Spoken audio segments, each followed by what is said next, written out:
Hello बच्चों, class fourth की कल की क्लास में हम लोगों ने मल्टीपल्स के बारे में पढ़ा था और ये सीखा था कि किसी भी नंबर का मल्टीपल हम लोग कैसे निकाल सकते हैं और मल्टीपल्स क्या होते हैं।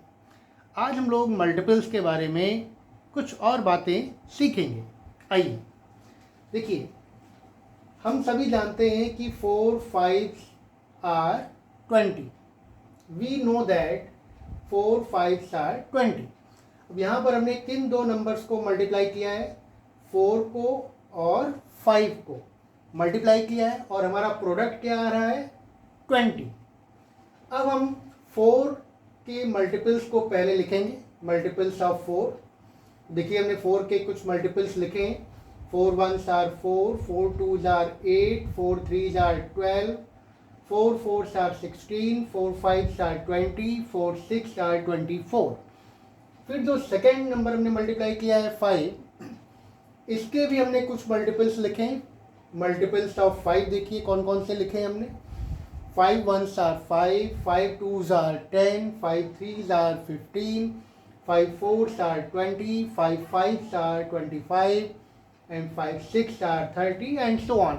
मल्टीपल्स कभी ख़त्म नहीं होते हैं बच्चों, तो इसलिए हमने डॉट डॉट डॉट लगा दिया है। मतलब ये इनफाइनाइट है, अनलिमिटेड है। अब यहाँ पर आपको ध्यान दीजिएगा बच्चों, यहाँ पे दोनों नंबर्स के जब मल्टीपल्स हमने लिखे, 4 के मल्टीपल्स भी लिखे और 5 के मल्टीपल्स भी लिखे, तो इसमें एक नंबर देखिए 24 के मल्टीपल्स में भी आ रहा है और 25 के मल्टीपल्स में भी आ रहा है। मतलब 20 जो है वो दोनों के मल्टीपल्स में कॉमन मल्टीपल्स है। तो हम कह सकते हैं कि 20 is the common multiple of 4 as well as 5। यानी जब हम दो नंबर्स को मल्टीप्लाई करेंगे तो जो प्रोडक्ट 20 आएगा वो इन दोनों नंबर्स का मल्टीपल होगा। यानी 4 का भी मल्टीपल होगा एंड 5 का भी मल्टीपल होगा। इस तरह से चाहे हम दो नंबर्स को मल्टीप्लाई करें या तीन नंबर्स को मल्टीप्लाई करें, प्रोडक्ट जो होता है वो हमेशा जिन नंबर्स को हमने मल्टीप्लाई किया है उनका मल्टीपल होता है। तो यहाँ पर देखिए मैंने नोट लिखा है बच्चों, व्हेन वी मल्टीप्लाई 2 और मोर नंबर्स, यानी जब हम दो या दो से ज़्यादा नंबर्स को मल्टीप्लाई करते हैं, वी गेट देयर प्रोडक्ट, हमें क्या मिलता है? उनका प्रोडक्ट मिलता है। And the product is the multiple of each of the number multiplied. जो प्रोडक्ट है वो इन दोनों नंबर्स जिनको मल्टीप्लाई किया गया है उनका मल्टीपल होता है। मतलब 20 अगर प्रोडक्ट है 4 इंटू 5 का, तो 20 will be the multiple of 4 and 20 will also the multiple of 5। इस तरह से बच्चों आपने आज सीखा कि हम दो नंबर्स को मल्टीप्लाई करते हैं तो प्रोडक्ट मिलता है और प्रोडक्ट जो होता है वो इन दोनों नंबर्स का मल्टीपल होता है। अब बच्चों यहाँ पर एक क्वेश्चन है, इज 56 ए मल्टीपल ऑफ 7? क्या 56 7 का मल्टीपल है?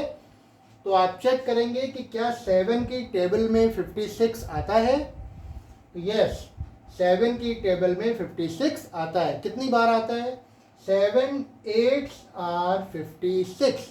इसलिए हम कह सकते हैं कि 56 इज ए मल्टीपल ऑफ 7। या हम ये भी कह सकते हैं कि 56 को अगर हम 7 से डिवाइड करें तो ये कंप्लीटली डिवाइड हो जाता है और रिमाइंडर 0 आ जाता है। यानी 7 8s आर 56। ये कंप्लीटली डिविजिबल है 7 से, therefore 56 is a multiple of 7। अब बच्चों यहाँ पर दो क्वेश्चंस मैंने लिखे हैं, ये आप लोग सॉल्व करिएगा और आंसर हमें इनबॉक्स में, कमेंट बॉक्स में बताइएगा। पहला क्वेश्चन है, find the first 5 multiples of 6। 6 के पहले 5 मल्टीपल्स आपको लिखने हैं। और दूसरा क्वेश्चन है, इज 81 ए मल्टीपल ऑफ 9? क्या 81 9 का मल्टीपल है? तो ये दोनों क्वेश्चंस के आंसर आप हमें कमेंट बॉक्स में बताएंगे।